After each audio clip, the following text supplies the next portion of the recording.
먼저 저희들이 오늘 읽은 이 본문 가운데 가장 많이 등장하고 있는 단어들의 한번 빈도수를 세보았습니다. 그래서 먼저 세 번째로 많이 나오는 단어는 바로 두려움이라는 단어입니다. 그리고 그 다음에는 여호와 하나님입니다. 그리고 가장 많이 나오는 단어는 바로 너희들입니다. 그리고 이 내용을 한번 이 단어들을 가지고 한번 생각해 본다면 오늘의 본문에 바로 나의 두려움이 나오고 바로 이 세상에 대한 나의 두려움, 그리고 그것의 반대편에는 바로 나의 여호와 하나님을 신뢰하고 의지하는 그 믿음이라는 마음이 계속해서 대비되면서 이 내용이 전개돼 가고 있습니다. 먼저 19절에서부터 저희들이 보면 이제 1장 앞쪽에서 호렙산을 떠나라고 돌이켜서 약속의 땅을 향해 나아가라고 말씀하셔서 이제 호렙산을 떠나서 가나안 땅에 이르기까지 그 크고 두려운 광야를 지나왔다라고 말하고 있습니다. 광야는 밤에는 춥고 낮에는 덥습니다. 불뱀도 많고 사나운 맹수가 많이 나오는 곳입니다. 한마디로 광야는 사람이 만약에 하나님의 도우심이 없었다면 스스로의 힘으로는 살 수 없는 땅입니다. 그런데 모세는 그 두려움의 땅을 안전하게 지나서 오늘의 너희들이 지금 이곳까지 바로 가나안 땅 앞에 있는 이 가데스 바네아까지 이르렀었다라고 말하면서 그 본문을 시작하고 있습니다. 오직 지금 이 자리에 서 있는 나의 나된 것은 오직 주님의 은혜다라고 말해주고 있는 것입니다. 그리고 20절의 말씀을 한번 보면 내가 너희에게 이르기를 우리 하나님 여호와께서 우리에게 주신 아모리 족속의 산지에라고 말하고 있습니다. 우리 하나님께서 우리에게 주신 땅, 굉장히 우리라는 이 단어가 강조되고 있는 것을 볼 수 있습니다. 그리고 동일하게 신명기 26장 3절에서는 우리 조상들에게 맹세하신 땅이라고 이 가나안 땅을 말하고 있습니다. 다름 아닌 이 우리의 하나님, 바로 우리 조상에게 맹세하신 하나님, 바로 우리들에게 약속하신 그것을 지키시는 그 하나님께서 허락하신 땅을 이야기하고 있는 것입니다. 주님께서 우리들에게 그 땅을 주시기로 하셨고 그 약속을 이렇게 기필코 지키셨다라는 것을 말해주고 있는 것이죠. 그리고 이곳에서 주신이라고 말하는 것이 참으로 재미있는 표현인데 이것은 이미 받았다라는 완료의 형태를 띠고 있습니다. 여러분, 가나안 땅 분배를 할 때도 그렇습니다. 가나안의 족속들을 정복을 하나도 안 했어요. 그런데 이스라엘 사람들이 거기 가가지고 땅을 나누고 있는 겁니다. 여러분 한번 생각해 보세요. 여러분 마을에서 여러분들이 잘 살고 있는데 아파트 이렇게 마당에 이렇게 와가지고 사람들이 이 동은 니네가 갖고 3층은 내가 갖고 막 갈렙이 나와서 이 산지는 내게 주소서 막 이러면서 약속하시지 않았습니까? 40년째 이러면서 그 땅들을 막 분배하고 있는 거예요. 근데 지금 모세가 그런 표현을 쓰고 있는 것입니다. 이 가나안 땅을 여호와 하나님께서 이미 너희들에게 주셨다는 것이죠. 이런 표현이 저희들은 기도를 할 때도 이런 표현이 나오는 것을 볼 수 있습니다. 마가복음 11장 24절의 말씀을 보면 제가 읽겠습니다. 그러므로 내가 너희에게 말하노니 무엇이든지 기도하고 구하는 것은 받은 줄로 믿으라. 그리하면 너희에게 그대로 되리라. 아멘.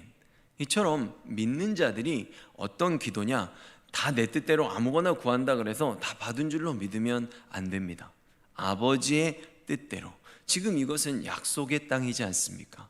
그 약속하신 하나님의 약속을 믿는 대로, 그 믿음대로 이미 받았다라고 말씀하시는 것처럼 우리들이 하나님께서 이루고자 하시는 그 아버지의 뜻대로 간구하는 그 모든 기도들은 우리들의 삶 가운데 이미 이루어졌다라고 생각하고 너희들이 그것을 받은 줄로 믿고 살아도 된다고 지금 말씀해주고 계신 것입니다. 이 불의한 세상 가운데 의되시는 예수 그리스도를 전파하기 위해서, 그 복음을 전함으로써 주님을 모르는 그 영혼들을 구원하기 위해서 우리들에게 가라고, 세상으로 가서 복음을 전하라고 하신 그 주님의 그 명령에 순종하고자 하기 위해 우리들이 드리는 그 기도는 이미 이루어졌다는 것입니다. 우리들은 하나님의 나라를 확장하기 위해 살아가고 있는 주님의 사명을 받은 백성들입니다. 이미 하나님께서 원하시는 그 말씀, 그 주신 말씀대로 우리들이 약속의 땅을 향해 이스라엘 백성들에게 나가라고, 이미 너희들이 받았다라고 말씀하시는 것처럼 이미 예수 그리스도의 십자가의 승리로 하나님의 택함을 받은 성도들은 이미 주님의 것으로 정해져 있는 것입니다. 이미 예수 그리스도께서 쟁취하신 그 승리를 우리는 복음을 전함으로써 그것을 누릴 수 있다는 것입니다. 이미 이기신 싸움을, 그 승리만 가져오는 것이죠. 하나님께서는 지금 이들에게 이제 그래서 그 약속의 땅으로 너희들은 들어가라고, 이제 나의 명령에 순종하라고 말씀하십니다. 근데 저희들이 이 21절의 말씀을 보면 너희에게 이르신 대로 올라가서 차지하라, 두려워하지 말라, 주저하지 말라 라고 말씀하십니다. 사실 이것을 한마디로 하면 그냥 순종하라 라고 말씀하시면 돼요. 근데 하나님께서는 이 순종하는 이 말씀을 과연 어떻게 순종해야 되는지, 올라가서 차지해라, 그리고 두려워하지 말아라, 그리고 주저하지 말아라, 이렇게 동일한 순종의 명령임에도 불구하고 굉장히 구체적으로 아주 자세하게 말씀해주고 계시다는 것입니다. 참으로 친절한 가르침이 아닐 수 없습니다. 하나님께서는 언제나 우리들에게 이렇게 섬세하게 역사하신다는 것입니다. 내가 무엇인가를 그냥 두고 이거 다 알아서 해, 이것이 아니라 이때는 어떻게 해야 되고, 이럴 땐 또 도울 사람을 붙이시고, 이럴 땐 이런 지혜를 주시고, 이것을 해결하기 위해서 전혀 상관없는 곳에서 내가 과거의 어떤 경험을 통해 이것을 해결할 수 있는 지식을 얻게 하시고, 내가 그때는 그 일을 왜 했는지 모르겠는데 지금 하나님의 일을 할 때, 그래서 그때 나를 그곳에서 그것을 배우게 하셨구나, 나에게 그 경험을 가지게 하셨구나 라는 역사가, 합력해서 선을 이루는 그 역사가 우리들의 삶 가운데서 믿음으로 순종할 때 그 구체적인 하나하나의 역사를 통해 우리들에게 주어진다는 것입니다. 막연하게 순종하라는 것이 아니라 그것이 순종될 수 있도록, 우리들이 그것을 행할 수 있도록 하나님께서는 우리들 안에 그것들을 속속들이 다 준비시키고 우리들을 그 길로 이끌어 오시는 그런 인격적인 하나님이십니다. 그렇다면 여러분, 저희들은 한번 이스라엘 백성들이 약속의 땅인 가나안에 들어가서, 아까 저희들이 만약에 가나안 족속이라는 한번 생각을 해보면, 내가 잘 살고 있는 이 아파트를 분배하고 무작정 나를 내쫓고 나를 이렇게 그냥 다 죽이고 그 다음 불까지 태우지 않습니까? 그런 행동들을 바라보면서 이것이 과연 이스라엘의 가나안 정복이 일종의 약탈이나 탈취로 볼 수 있는지 한번 생각해 보기를 원합니다. 왜냐하면 누군가는 하나님을 잘 모르면 잘 살고 있던 그 땅을 하나님이 전지전능한 그 능력으로 억지로 빼앗았다고 생각할 수도 있기 때문입니다. 하지만 성경은 그렇게 말하고 있지 않습니다. 창세기 15장 16절의 말씀을 한번 보도록 하겠습니다. 내 자손은 4대 만에 이 땅으로 돌아오리니, 아브라함에게 하시는 말씀이죠. 이는 아모리 족속의 죄악이 아직 가득 차지 아니함이라 하시더니. 아멘. 하나님께서는 죄인들을 심판하시는 공의의 하나님이십니다. 근데 이스라엘 백성들이 이 땅으로 와야 한다는 그 약속은 또 약속대로 있는 것이고, 이스라엘 백성들이 그 땅에 와서 가나안 백성들을 내쫓는 그 역사는 하나님의 심판이라는 것이죠. 레위기서 18장 27절과 28절의 말씀을 보면, 너희 전에 있는 그 땅 주민이 이 모든 가증한 일을 행하였고 그 땅도 더러워졌느니라. 너희도 더럽히면 그 땅이 너희가 있기 전 주민을 토함같이 너희를 토할까 하노라. 아멘. 여러분, 저희들이 사는 이 땅, 우리들이 소유하고 있는 모든 소유, 그리고 심지어는 우리들의 이 숨을 쉬면서 살아가고 있는 이 생명까지도, 이 모든 것들의 주인은 하나님이십니다. 이것들을 주님이 주셨는데, 주님이 우리들에게 허락하셨는데, 하나님이 이것을 갖고 우리들에게 어떻게 살아가야 되는지 다 알려주셨는데, 우리들이 그 삶 속에서 오직 내 뜻대로 나 하나만 잘 되기 위해서 나의 육의 유익만 구하면서 살아가고 이 땅을 죄악으로 물들이고 더럽히면 하나님께서는 그들에게 하나님의 심판을 행하시는 순간이 다가온다는 것입니다. 그래서 성경은 이스라엘 백성들이 그 땅을 억지로 빼앗은 것이 아니라 하나님의 땅에서, 하나님의 소유의 땅에서 죄악을 범하고 있는 그들의 죄악이 드디어 하나님이 심판을 이쯤으로 정해 놓으셨다고 했을 때, 아버지의 때가 되었을 때 이스라엘 백성들을 애굽에서 인도해 내어서 정확하게 와서 가나안 백성들을 그 땅에서 몰아내시는 하나님의 공의의 심판을 행하신 것이고, 이스라엘 백성들은 하나님의 도구가 되어서 하나님에게 온전한 쓰임을 받은 그 역사가 일어났다고 지금 말해주고 있는 것입니다. 우상을 숭배하고 나 중심으로만 살아가고 하나님 앞에서 죄악을 저질렀던 그 가나안 백성들은 결국 그들의 죄악으로 인해 그 땅에서 살아갈 자격을 박탈당한 것입니다. 그리고 이어서 나오는 22절과 25절의 말씀을 보면 이스라엘 사람들이 이제 하나님의 허락을 받고 12명의 정탐꾼을 가나안으로 보내는 장면이 나옵니다. 그리고 정탐을 하고 나서 25절에 보고하기를 우리의 하나님 여호와께서 우리에게 주시는 땅이 좋더라 라는 굉장히 긍정적인 평가를 내립니다. 그러나 그 뒤부터가 문제입니다. 26절을 보면 그러나 라고 말하고 있습니다. 그들이 올라가기를 원치 않았다는 것입니다. 결국 그들은 여호와의 명령을 거역하기로 결정했습니다. 왜일까요? 27절의 말씀을 보면 그곳에는 기골이 장대한 바로 아모리 족속이 있었기 때문입니다. 그들로 인해서, 그 거인들로 인해서 그곳에 가지 않기로 결정한 것입니다.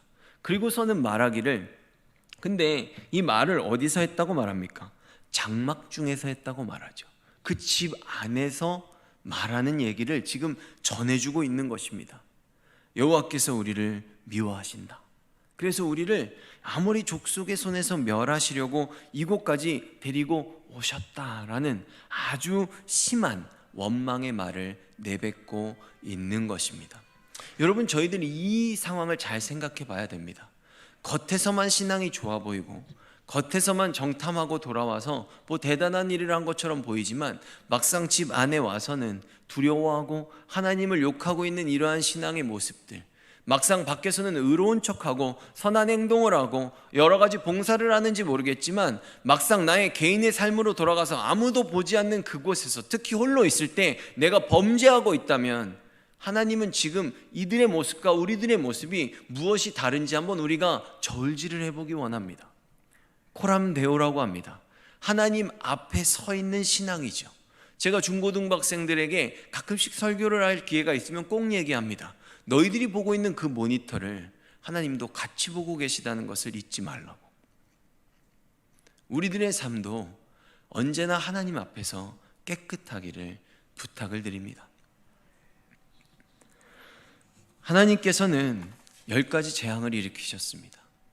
홍해를 갈랐습니다. 그것을 육지처럼 만들어서 바다를 건넜습니다. 광야에서는 물을 내셨습니다. 먹을 것이 없는 광야에서 매일 아침마다 만나가 내렸습니다. 만나가 먹기가 지겨워서 고기도 먹고 싶다고 하니까 메추라기가 난데없이 날라와서 담장 벼락처럼 메추라기가 땅에 쌓였습니다.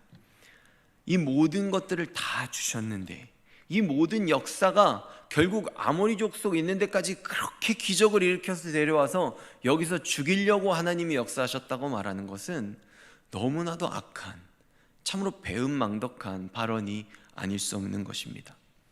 여러분, 만약 여러분들이라면 어떻게 하시겠습니까? 여러분들의 눈앞에 보이는 그 두려움, 내 눈에 보이는 이 육적인 두려움이란 것이 이토록 무서운 것입니다. 하나님의 놀라운 기적의 역사를 이렇게 한순간에 부정해 버릴 만큼 인간의 육적인 두려움이란 그 힘이 결코 작지 않기 때문에 사단은 우리의 육신의 두려움을 자신의 가장 큰 도구로 사용하고 있는 것입니다. 히브리서의 믿음장을 보면 그런 말이 있습니다. 죽임을 당했던 그 수많은 사람들이 끝까지 믿음을 지켰을 때, 그 죽음을 두려워하지 않았을 때 그들의 믿음은 세상이 감당할 수 없었다고 말입니다. 여러분, 사단이 육으로 우리를 두렵게 한다고 했을 때 그 육으로 두렵게 하는 것의 끝은 무엇일까요? 우리를 죽이는 것이겠죠. 근데 죽는 것이 두렵지 않으면 더 이상 할 수 있는 게 없는 겁니다. 너 죽일 거야? 죽일 테면 죽여. 너 죽는다 이러다가 괜찮아. 죽고 천국 가지 뭐. 이렇게 하면 그런 믿음은 더 이상 이 세상으로 겁박하거나 두려움을 주어서 멈추게 할 수 있는 방도가 없기 때문에 나의 생명을 주님께 온전히 드린 그 믿음은 이 세상에 감당할 수 없는 믿음인 것입니다. 이렇게 두려움은 그것을 믿음으로 극복해내지 못할 때 다름 아닌 우리와 하나님의 언약의 관계를 깨뜨리게 됩니다. 그렇다면 여러분, 과연 이러한 상황 속에서 우리들은 어떻게 해야 될까요? 그것은 성령께 의지함으로 이미 받은 그 진리의 말씀을 굳게 믿고 나아가면 되는 것입니다. 사실 굉장히 단순한 얘기지 않습니까? 그러나 이것이 그렇게 쉬운 일이 아닙니다. 왜냐하면 말씀은 그 결과가 잘 보이지 않기 때문입니다. 거대한 안악 자손은 이미 내 눈앞에 서 있습니다. 그러나 하나님의 약속은 아직 이루어지지 않았기 때문에 그 땅을 다 주신 자 그랬지만 그 땅을 아직 갖지도 않았고 가나안 땅에 들어가지도 않았는데 나는 먼저 가서 안악 자손은 보고 왔기 때문에 말씀은 믿어지지 않는다는 것이죠. 믿음이란 그럼에도 불구하고, 내 눈에 보이지 않음에도 불구하고 그것이 실제한다라는 것을 확신하고 전진해 나아가는 것입니다. 왜냐하면 그것을 말씀해 주신 분이 바로 완전하신 하나님이시기 때문입니다. 28절의 말씀을 보면 그리고 나서 말하기를 안악 자손들의 성읍이 크고 성곽이 하늘에 닿았다라고 말합니다. 그러한 연유로 우리나라의 여러분 역사에도 보면은요, 아래서 태어난 사람들이 좀 많지 않습니까? 근데 그런 것들이 왜 그러냐면 이 고대 근동 지방, 지금 이 이스라엘 지방도 그런 것처럼 이 표현에서 볼 수 있듯이 하늘을, 사람이 도저히 하늘로 올라갈 수 없기 때문에 그 하늘을 굉장히 신성시했던 그런 관습들이 모든 민족들 가운데 있었기 때문입니다. 그러니까 왕 정도 되면 막 이렇게 아래에서 태어났다고 하면 하늘을 날아다니는 건 세지 않습니까? 그러니까 그렇게 좀 아래서 났다고 하면 하늘하고 뭔가 좀 이렇게 연관성을 만들어서 대단해 보이고자 하는, 어떤 일반적으로 땅에서 태어나는 사람들보다는 좀 우월해 보일 수 있는 그런 생각을 했던 것으로 여겨집니다. 그리고 창세기 11장에도 보면 바벨탑을 지을 때 그 탑의 꼭대기를 하늘에 닿게 해서 우리들의 이름을 내자라고 말하는 그런 표현이 나옵니다. 무슨 뜻일까요? 그들의 교만이 하늘을 찔러서 하나님과 똑같은 층에 내가 살겠다라는 의지를 보이고 있는 것입니다. 그래서 하나님께서는 그런 악한 인간들의 계획을 없애기 위해서, 그들이 다시는 그런 어리석은 짓을 못하게 하기 위해서 언어를 혼잡하게 하셨다라고 말씀하고 있습니다. 저희들 이렇게 외국어 공부할 때 여러분 혹시 불평해 보신 경험이 있으십니까? 저는 되게 많습니다. 근데 그것이 왜 이렇게 하셔가지고 그게 아니라 우리들의 죄의 결과라는 것이에요. 우리들의 교만했던 그 인간의 본성 때문에 우리 인간들은 지금 이 다양한 언어로 인해 하나가 되지 못하고 있습니다. 그러므로 지금의 이 아모리 족속은 이스라엘 백성들의 눈에는 그들이 마치 하나님처럼 대단한 존재로 여겨진다는 것입니다. 그들의 성읍이 하늘에 닿았다. 하나님도 저들은 어쩔 수 없다라고 지금 말하고 있는 것이죠.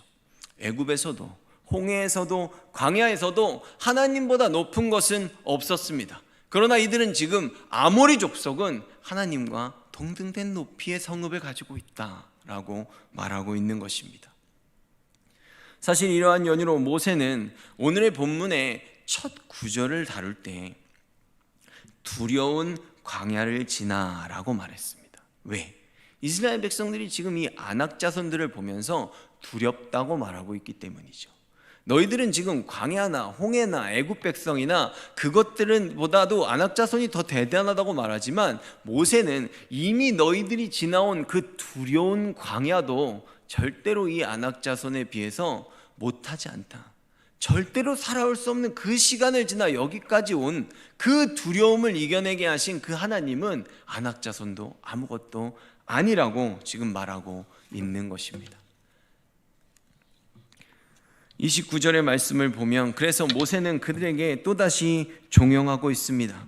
내가 너희에게 말하기를 그들을 무서워하지 말라, 두려워하지 말라라고 말입니다. 여러분, 우리들의 삶 속에는 이스라엘 백성들이 가나안 땅만 보고 왔다가 그 모든 것 다 뒤로 한 채 아낙 자손을 보자마자 하나님을 배신하는 것처럼, 우리들의 삶 속에서는 우리들이 도저히 이길 수 없을 것 같은, 지금까지 나를 도와주신 분이 하나님이라고 할지라도 이 문제만은 쉽게 해결할 수 없을 것 같은 수많은 삶의 문제들을 우리들도 매일의 삶 속에서 예상치 못한 채 만나곤 합니다.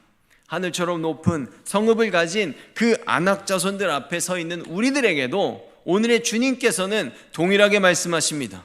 두려워하지 말고 나의 명령대로 나아가라고 말입니다. 여러분, 사람은 아는 만큼만 보기 마련입니다.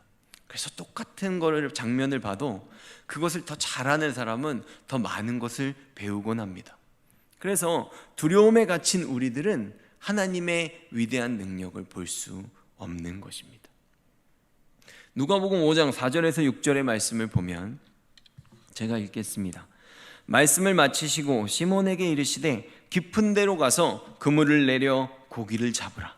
시몬이 대답하여 이르되 선생님, 우리들이 밤이 새도록 수고하였으되 잡은 것이 없지만은 말씀에 의지하여 내가 그물을 내리리이다 하고, 그렇게 하니 고기를 잡은 것이 심히 많아 그물이 찢어지는지라.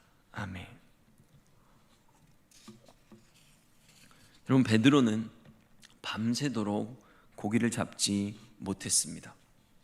당시의 어부들이 밤에 고기를 잡는 이유는 당시에는 그물이 지금처럼 잘 안 보이는 아주 질긴 그런 나일론 재질의 그런 그물들이 없고, 흰색 모시를 갖고 그물을 만들었는데 그 기술도 뛰어나지 않아서 그 모시가 굉장히 거칠었다고 합니다. 그래서 우리가 물고기들이 별로 똑똑하지 않지만 그래도 물고기들이 낮에는 그 하얀 그물 안으로 그냥 들어오지는 않았기 때문에 밤에 가서 그들이 밤새도록 낚시를 하는 것이 어부들의 일상이었습니다. 근데 밤새도록 하고 낮에 왔는데 이제 더 이상 물고기가 잡힐 수 있는 길이 없는데, 정말 그 누구보다도 평생 동안 어부라는 직업을 어부로 살고 베테랑 어부로 살아온 베드로인데, 그 베드로에게 목수 출신 청년이 깊은 데로 가서 그물을 던지라고 그런 때도 아닌 시간에 그런 명령을 내리고 있는 것입니다. 그래서 베드로가 말하지 않습니까? 밤이 새도록 수고하였으되 내가 잡은 것이 없지만은 내가 그 말씀대로 던져보겠습니다 라고 말하고 있습니다. 근데 그런 고백을 하면서 깊은 곳에 그물을 던지니 바로 기적이 일어났습니다. 그의 평생 동안 믿어왔던, 보아왔던 어부의 경험에 비추어서는 도저히 상상도 할 수 없는 일이 그에게 일어난 것입니다. 말씀에 의지하여 내가 그물을 내리리이다 라고 고백하고 그 그물을 던졌더니 말입니다. 고기를 잡은 것이 심히 많아 그물이 찢어졌습니다. 베드로가 도저히 감당할 수 없는, 그가 그 그물이 찢어질 만큼, 그것보다 많이 잡아본 적이 없으니 그만한 그물을 가져온 것 아니겠습니까? 그의 상상을 초월하는 일이 일어난 것입니다. 30절의 말씀을 보면, 너희보다 먼저 가시는 너희의 하나님 여호와께서 애굽에서 너희를 위하여 너희 목전에서 모든 일을 행하신 것 같이 이제도 너희를 위하여 싸우실 것이며 라고 말합니다. 이스라엘은 이곳까지 오면서 전쟁을 했습니다. 그러나 이스라엘은 출애굽할 때 무기를 갖고 나온 적이 없습니다. 그런데도 이스라엘은 믿음으로 여호와의 말씀을 따랐을 때 그 전쟁에서 단 한 번도 진 적이 없었습니다. 왜냐하면 여호와 하나님께서 먼저 가서 싸우셨기 때문입니다. 여러분, 보통 세상의 지휘관들은 자기가 먼저 가서 싸웁니까? 보통 안 그러지요. 뒤에서 지시를 내립니다. 그리고 병사들이 싸우죠. 그러나 우리의 주님은 다르십니다. 하나님은 우리들에게는 너희들은 가만히 있어, 나만 믿어 라고 말씀하시고 주님께서 먼저 가서 그들과 싸우신다는 것입니다. 백성들의 손에는 무기 아니라 홈이라도 하나 손에 쥐어주시지 않습니다. 왜 그럴까요? 필요가 없기 때문입니다. 그 무기가 필요 없다는 것이에요. 우리들이 사단과 영적 전쟁을 한다 그래서 우리들이 무기를 들고 잡니까? 그러지 않습니다. 우리는 오직 주님을 신뢰하는 그 믿음만 가지고 살아가는 것입니다. 그런데 지금까지 싸워온 그 모든 상황 속에서 단 한 번도 외적인 조건을 가지고 그들을 이긴 적이 없는데 왜 이제 와서 외적인 조건을 보고 두려워하고 있는 것입니까? 정말 나를 오늘까지 세우신 주님이 나를 믿음으로 이 자리까지 세우셨다고 우리가 믿는다면 왜 이제 와서 내 앞에 서 있는 그들의 세상적인 조건을 보면서 하나님을 의심하느냐 말입니다. 내가 잘나서, 내가 뛰어나서 이 자리에 있는 것이 아니라는 것을 우리들이 확신해야만이 더욱더 큰 주님의 능력을 믿을 수 있을 것입니다. 믿음을 가지고 나아가는 자들은 승리합니다. 왜냐하면 이미 주님께서 승리하셨기 때문입니다. 32절의 말씀을 보면 이제 그럼에도 불구하고 모세가 그토록 말을 했는데도 너희가 너희의 하나님 여호와를 믿지 아니하였도다 라고 말합니다. 이 표현은 현재 분사의 형태를 띠고 있습니다. 이게 무슨 말이냐면 너희 조상들도 하나님을 그렇게 믿지 않았는데 쭉 그렇게 살아왔는데 지금의 너희들도 결국 하나님을 믿지 않고 있다라고 말하는 겁니다. 여러분, 그렇다면 지금의 우리들은 어떠합니까? 우리의 경험에 비추어서, 아니 내가 아는 한도 내에서는 이 모든 일들이 절대 불가능해서 여러분들은 혹시 그물을 던지지 않고 있는지 아는지 저희들 생각해 보기를 원합니다. 33절에 그는 너희보다 먼저 그 길을 가시며 장막 칠 곳을 찾으시고 밤에는 불기둥으로 낮에는 구름으로 너희가 갈 길을 지시하신 자이시다 라고 말합니다. 여러분, 저희들은 불과 5분 후에도 어떤 일이 일어날지 정확하게 알 수 없는 그런 부족하고 연약한 존재들입니다. 하지만 하나님께서는 이미 이 땅을 창조하셨을 때부터 태초에 이미 이 세상의 끝날까지도 다 예비해 놓으신 전능자이십니다. 저희들이 이미 요한계시록을 갖고 있지 않습니까? 하나님께서는 이미 이 마지막에 죄악을 심판하시고 우리들을 구원하실 것을, 이 세상의 끝이 어떻게 될 것을 이미 우리들에게 약속해 주셨다는 것입니다. 바로 그분이 우리의 아버지이시고 그분이 우리의 구세주이시며 그분이 우리의 생명의 주인이십니다. 그러니 우리는 그분이 가라고 하면 가면 되고 서라고 하면 서면 되는 것입니다. 사실 순종이라는 것이 그냥 따르면 되는 것이기 때문에 정말 믿음을 갖고 있으면 그렇게 어려운 문제가 아니기도 합니다. 여러분, 저희들 더 이상 두려워하지 않기를 원합니다. 여러분, 성경에 보면 다윗이 고생을 굉장히 많이 했다고 저희들 잘 알고 있죠. 그러나 다윗이 왕이 언제 됐습니까? 다윗 30살에 왕위에 올랐습니다. 근데 그가 사울에게 자신의 목숨을 잃을까 말까 그것을 두려워하면서 온갖 사방으로 도망을 다닐 때에도 과연 그가 30세의 왕이 될 것을 과연 상상이나 했겠습니까? 하지만 그는 그런 고달픈 시련 속에서도 끝까지 주님만을 의지했던 사람입니다. 시편 57편 7절에서 11절의 말씀을 보면 하나님이여 내 마음이 확정되었고 내 마음이 확정되었사오니 내가 노래하고 내가 찬송하리이다. 내 영혼아 깰지어다. 비파와 수금아 깰지어다. 내가 새벽을 깨우리로다. 주여 내가 만민 중에 주께 감사하오며 문나라 중에서 주를 찬송하리이다. 무릇 주의 인자는 커서 하늘에 미치고 주의 진리는 궁창에 이르나이다. 하나님이여 주는 하늘 위에 높이 들리시며 주의 영광이 온 세계 위에 높아지기를 원하나이다. 아멘. 여러분, 만약에 이 시의 내용만 딱 보면 요거는 다윗의 인생에 언제 이 시를 만들었을 것 같습니까? 왕이 됐을 때 만들었을 법한 그런 찬양의 내용이 아닙니까? 근데 이 시편은 제목에 다윗이 사울을 피하여 굴에 있던 때라고 이 시의 저작한 시기를 알려주고 있습니다. 여러분 어떠십니까? 이런 다윗의 고백이 믿어지십니까? 하지만 여러분, 제가 확신하면서 여러분에게 드릴 수 있는 제가 말씀은 바로 이 다윗이 찬양하고 있는 주님이 지금의 저희들, 바로 다윗의 찬양을 받고 계신 이 주님이 지금 우리의 아버지시라는 것입니다. 갈라디아서 2장 20절에 내가 그리스도와 함께 십자가에 못 박혔나니 그런즉 이제는 내가 사는 것이 아니요 오직 내 안에 그리스도께서 사시는 것이라. 이제 내가 육체 가운데 사는 것은 나를 사랑하사 나를 위하여 자기 자신을 버리신 하나님의 아들을 믿는 믿음 안에서 사는 것이라. 아멘. 여러분, 저희들 더 이상 내 눈앞에 서 있는 그 어떤 세상의 강한 것들의 외적인 조건 때문에 하나님의 말씀을 순종하기를 두려워하거나 주저하지 않기를 원합니다. 오직 이미 받은 말씀에 근거하여서 깊은 곳에 당당하게 자신 있게 그물을 던질 수 있는 우리들, 그래서 기필코 천국에 이룰 수 있는 행복하고 복된 삶, 하나님과 영원히 교제하며 주님의 이름을 찬양하고 그 영광을 영원 무궁하게 돌릴 수 있는 그 삶으로 나아갈 수 있는 저희들이 되기를 주님의 이름으로 축원합니다.